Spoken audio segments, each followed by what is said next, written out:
Okay, time for part two. What happened after December 16th? I haven't talked to the Navy recruiter. He told me that he'd call me after the new year. He called me. Well, I went and talked with the Air Force recruiter since I live in Pittsburgh. We kind of get hit or miss snow. We were unsure about what snow we were going to get on the 12th. We ended up getting quite a bit of snow. So we got canceled. Um, Went down to my fire department, started talking a little bit, and decided that I would go and call up the Air Force recruiter and talk to the Air Force recruiter and see what they had to offer and stuff like that. So I called him up and asked him if I could come out and talk with him and everything. He was like, yeah. I was like, well, when do you want me to come out? He was like, well, we're kind of slow today because of the bad weather. He's like, you want to come out today? It's like, yeah, sure, why not? So I went out, talked with him for a little bit, and told him that I didn't score well enough, I guess, as you want to say, for the Air Force.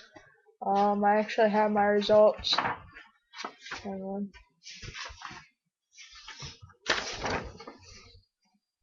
Right. Wrong way. I can't see. Um, I'm not used to this backwards thing. That's what I got right there on the right, where you can see the highlighting. Um, and then right there, that 40 is what I got. Then the column right there is what I need, and then that's what I got. So for a month I've been studying. The 12th I went down, talked to him, and he scheduled me to get on and take my ASVAB the following Thursday. The 12th was a Wednesday.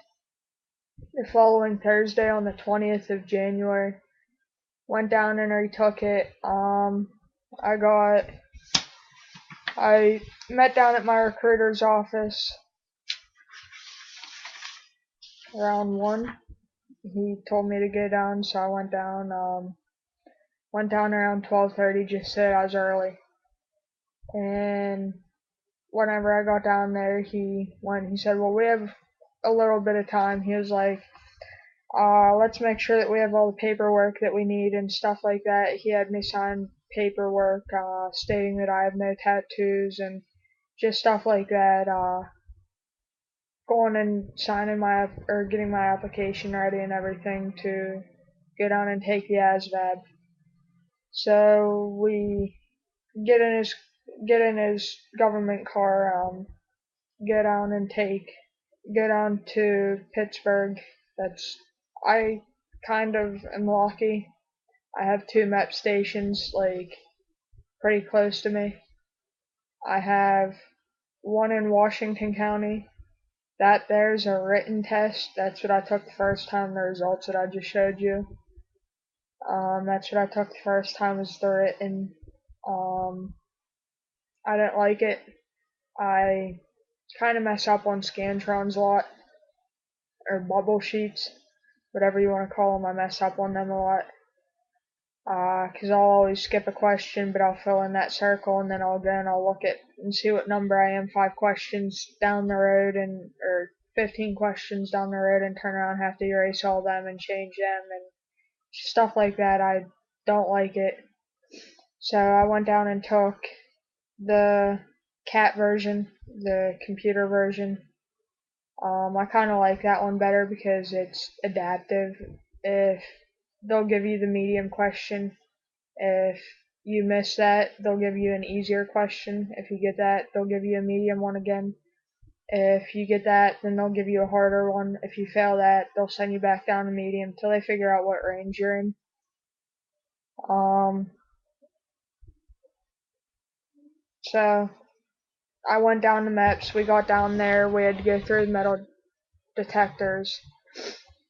He took me up on the floor that the MEPS station was on, and I seen a couple other people that I guess were doing processing or something, or getting ready to leave for BMT boot camp, um, everything. So I seen them. He told me to have a seat, and read a binder that was sitting on a couple of the seats, and so I read that, and it got to one section was, have you ever taken the ASVAB before? If you have, notify your recruiter. And so that on the application it says that you've taken it before. Well, I looked down on my application. My recruiter knew that I took the ASVAB before. So I looked down on my application and it said that I've never taken the ASVAB before. Well, my recruiter kind of disappeared with another recruiter. I guess they went and looked around or something, and it was me and a couple other recruits sitting there, so I was talking to them and everything, and then once he came back, I went and asked him about it. He said no, that it should be marked how it is because I've never taken it down at MEPS. He said if they ask, say no, I haven't taken the test. And I was like, okay, well, this first one processed since I was first one there. This first one processed, got my name tag and everything, and my recruiter walks me down to where I'm taking the test at and showed me where it was at. And I walk in there, was the first one walking in there, and so I went and gave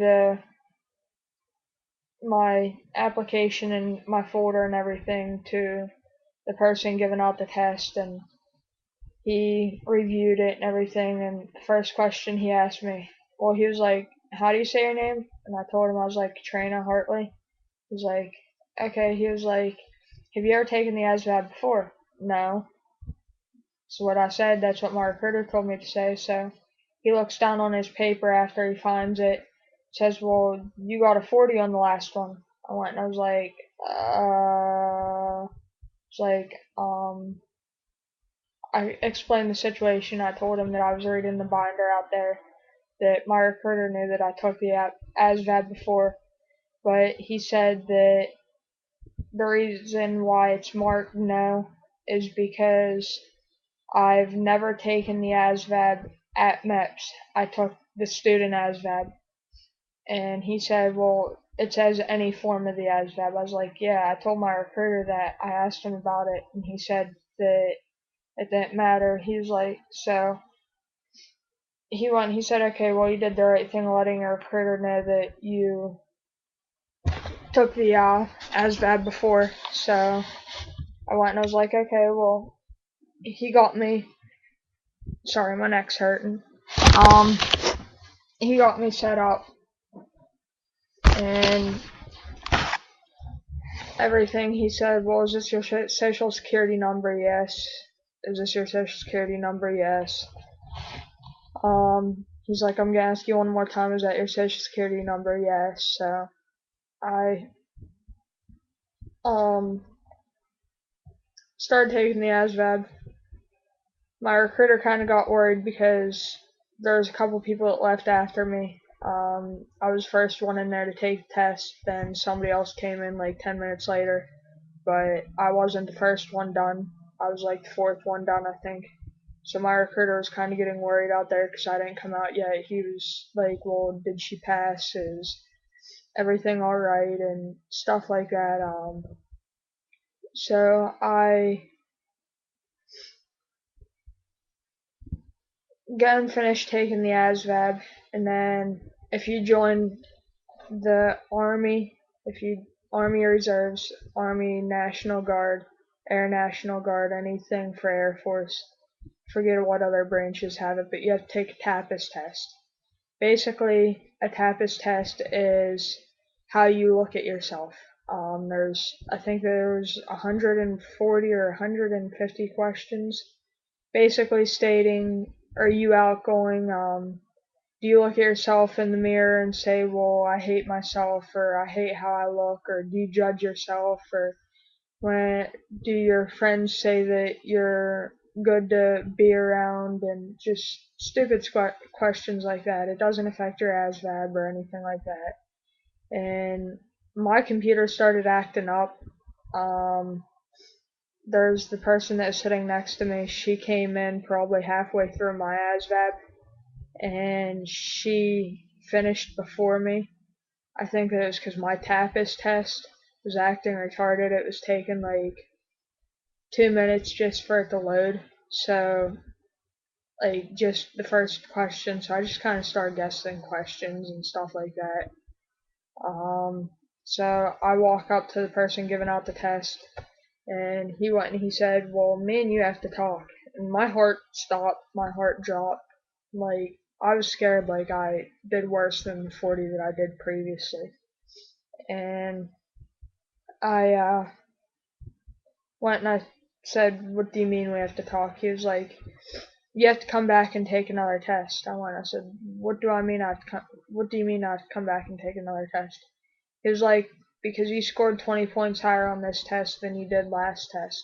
You got a 60 on this test. You have to come back and take a confirmation test. It was like, basically this confirmation test is trying to figure out if you cheated on this test or not. It's like, I could care less if I have to come back and take this confirmation test.